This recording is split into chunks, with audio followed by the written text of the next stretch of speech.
Hello friends, welcome to അപൂർവ collections.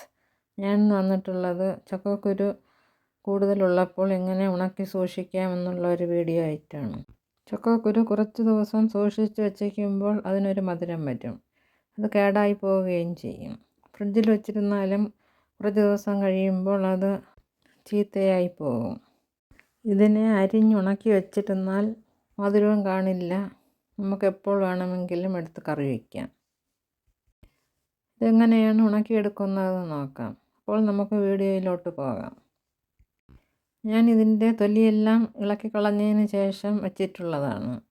ഇനി ഇതിനെ നമുക്ക് അരിഞ്ഞെടുക്കണം. ഇതിൻ്റെ പുറത്തുള്ള ഈ കറുത്ത തൊലി കളയാതെ തന്നെ ഇതേപോലെ ചെറുതായിട്ട് അരിഞ്ഞെടുക്കണം. ഇതിൻ്റെ പുറത്തുള്ള ഈ കറുത്ത തൊലിയിലാണ് കൂടുതൽ വിറ്റാമിൻസ് ഉള്ളതെന്നാണ് പറയുന്നത്. കൂടുതൽ ചക്കക്കുരു ഉണ്ടെങ്കിലും ഇതേപോലെ നമുക്ക് ഉണക്കി സൂക്ഷിക്കാവുന്നതാണ്. ഇത് എത്ര നാൾ വേണമെങ്കിലും കേടാകാതെ ഇരിക്കും. ചക്കയും ഇതേപോലെ ഉണക്കി സൂക്ഷിക്കാം. ചക്ക ഉണക്കുന്ന വീഡിയോ ഞാൻ ഇതിനു മുമ്പ് അപ്ലോഡ് ചെയ്തിട്ടുണ്ട്. ഇനി ഒരു പാത്രത്തിൽ വെള്ളമെടുത്ത് അടുപ്പിൽ വെച്ച് നല്ലതുപോലെ തിളപ്പിച്ചെടുക്കണം. ഇപ്പോൾ വെള്ളം നല്ലപോലെ വെട്ടി തിളച്ചിട്ടുണ്ട്. ഇനി ഇതിലോട്ട് ചക്കക്കുരു ഇട്ട് കൊടുക്കാം. കറുത്ത് തെറിക്കാതെ ഇട്ട് കൊടുക്കാം.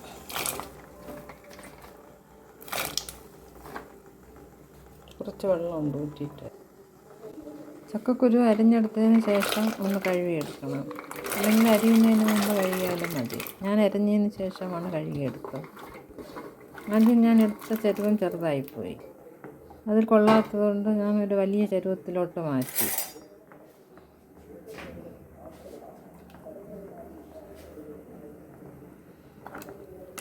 ഇനി ഇളക്കിയിട്ട് കൊടുക്കാം. അടച്ച് വെച്ച് 2 മിനിറ്റ് തിളപ്പിക്കാം.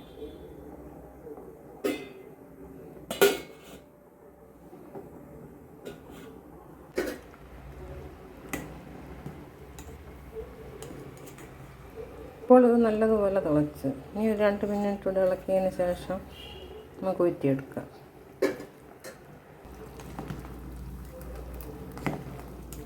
അതിന് വെന്ത് പോകേണ്ട ആവശ്യമില്ല.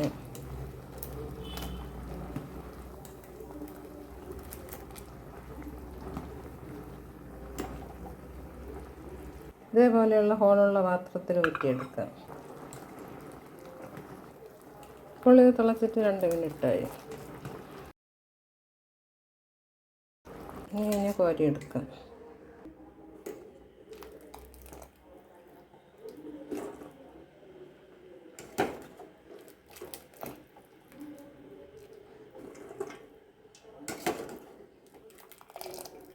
ഇതേപോലെ എല്ലാം കോരിയെടുക്കാം.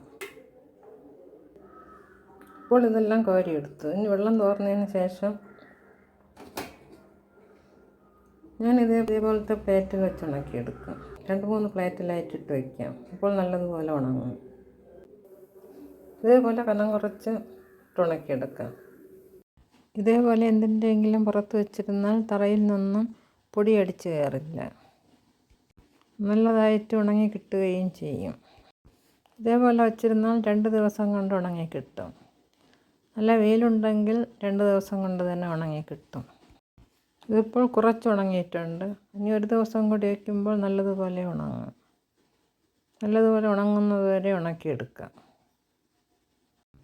ഇപ്പോൾ ഇത് നല്ലതുപോലെ ഉണങ്ങിയിട്ടുണ്ട്. ഇതേപോലെ ഉണക്കി വെച്ചിരുന്നാൽ ചക്കക്കുരു എരിശ്ശേരി ഉണ്ടാക്കാം. ഉണങ്ങിയ ചക്കയിലിട്ട് കറി വയ്ക്കാം. വേറെ ടേസ്റ്റ് വ്യത്യാസമൊന്നുമില്ല. ഇനി ഇതിൽ നിന്നും കുറച്ച് ചക്കക്കുരു എടുത്ത് എരിശ്ശേരി വയ്ക്കാം. ഇതിൽ നിന്നും കുറച്ച് ചക്കക്കുരു എടുത്ത് തിളച്ച വെള്ളം ഒഴിച്ച് കുതിർക്കാൻ വയ്ക്കണം. കുതിർന്നതിന് ശേഷം വെച്ചാലേ ഇത് നല്ലതുപോലെ വെന്ത് കിട്ടും.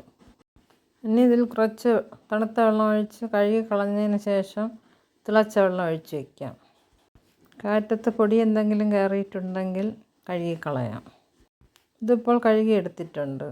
ഇനി ഇതിലോട്ട് തിളച്ച വെള്ളം ഒഴിക്കാം.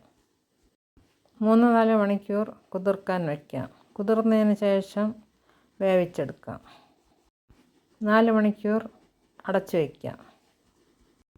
4 മണിക്കൂർ കുതിർത്തതിന് ശേഷം മാങ്ങയും ഇട്ട് എരിശ്ശേരി വെച്ചതാണ്. പച്ച ചക്കക്കുരു എരിശ്ശേരിയുടെ വീഡിയോ ഞാൻ ഇതിനു മുമ്പ് അപ്ലോഡ് ചെയ്തിട്ടുള്ളത് കൊണ്ടാണ് ഇതിൻ്റെ വീഡിയോ ഞാൻ എടുക്കാത്തത്. പ്ലേ ലിസ്റ്റ് എടുത്ത് നോക്കിയാൽ അതിൻ്റെ വീഡിയോ നിങ്ങൾക്ക് കാണാൻ പറ്റുന്നതാണ്. പച്ച ചക്കക്കുരു കൊണ്ട് എരിശ്ശേരി ഉണ്ടാക്കുന്നത് പോലെ ഉണക്കച്ചക്കക്കുരു വെച്ച് എരിശ്ശേരി ഉണ്ടാക്കാം. നിങ്ങൾ ഇതേപോലെ ചക്കക്കുരു ഉണക്കി വെച്ചിട്ട് കറികൾ ഉണ്ടാക്കി നോക്കണം. നിങ്ങളുടെ ഫ്രണ്ട്സിനും റിലേറ്റീവ്സിനും ഷെയർ ചെയ്ത് കൊടുക്കണം. അടുത്തൊരു പുതിയ വീഡിയോ ആയിട്ട് വരുന്നത് വരെ എല്ലാവർക്കും താങ്ക് യു.